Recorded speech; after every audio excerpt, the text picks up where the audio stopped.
The Colosseum was the tallest building in ancient Rome, rising like a cliff of white stone over the roofs and treetops of the Esquiline Valley.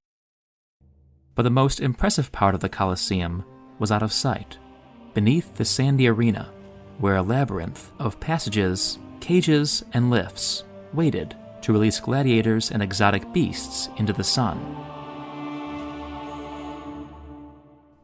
A few months ago, the subterranean levels of the Colosseum were fully open to visitors for the first time. I was fortunate enough to get an early look with Robert Allen of Through Eternity Tours. So join me as I explore the world under the Colosseum. The underworld of the Colosseum, known in antiquity as the Hypogeum, consisted of a series of parallel passageways on 2 levels, each lined with cages, storage rooms, and elevators. From inside, those passageways look like this: long corridors with brick and tufa walls, notched for vanished floor beams and elevator shafts. After descending into the Hypogeum via a reconstructed service stairway, visitors encounter a large drain.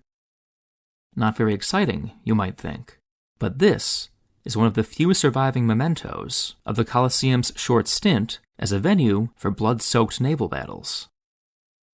In the first years after the Colosseum was completed, the arena was flooded several times to show a naumachia, a staged naval engagement in which teams of condemned criminals fought to the death from miniature triremes. These spectacles, however, soon stopped, partly because they were very expensive, partly because it was much easier to stage them on artificial lakes near the Tiber, but above all because of the complexity of the Colosseum's tunnels, which were finished a few years after the rest of the arena. After the naumachia ended, the drains served only to channel rainwater into the deep sewers around the building. Over the centuries, they slowly clogged with sediment and trash washed down from the seats. Thanks to this debris, cleared by modern archaeologists, we know that spectators at the Colosseum ate chicken legs and pork, figs and olives, melons and nuts. We know that they played dice and knucklebones on the seats, and gambled with clay counters. The excavators even found a lead curse tablet. Not far from that surprisingly interesting drain, modern visitors encounter this reconstructed bi-level elevator.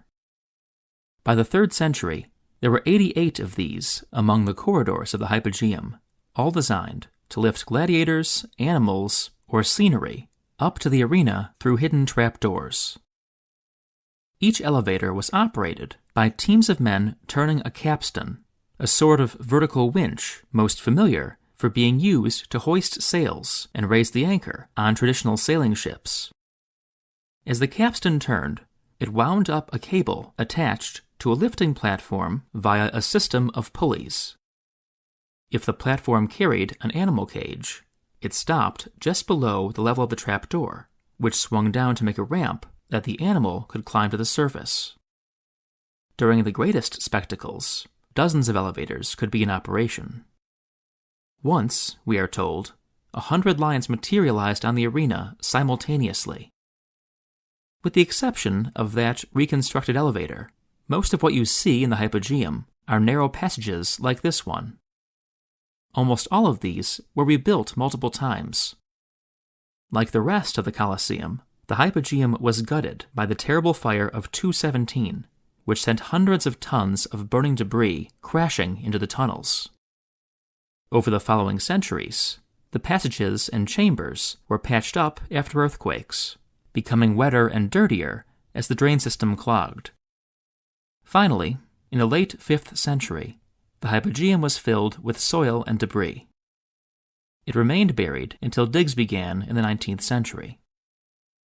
To the modern visitor, baking in the Italian sun, it can be hard to remember how dark the Hypogeum was.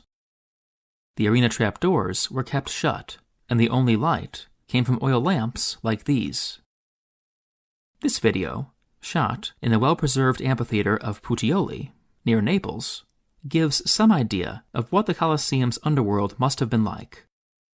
Imagine those skylights closed with trapdoors. Imagine darkness and puddles of orange light around lamps set in the walls. Imagine the humid heat of that closed space, the stench of urine and manure, the sounds of the terrified animals in their cages. And imagine a constant stream of people trying to ensure that the games went smoothly. The Hypogeum of the Colosseum is an extremely evocative place. If you'd like to experience it yourself, I recommend visiting with Through Eternity Tours, who offer both private and group tours of the Colosseum underground. If you're planning a trip and would like to see the Colosseum and other highlights of ancient Rome with Through Eternity, use the discount code TOLDENSTONE to save 5% on your purchase of any private or group tour. Finally, for more on the Colosseum, the Roman games, and many other aspects of life in the classical world, check out my book, Naked Statues, Fat Gladiators, and War Elephants. Thanks for watching.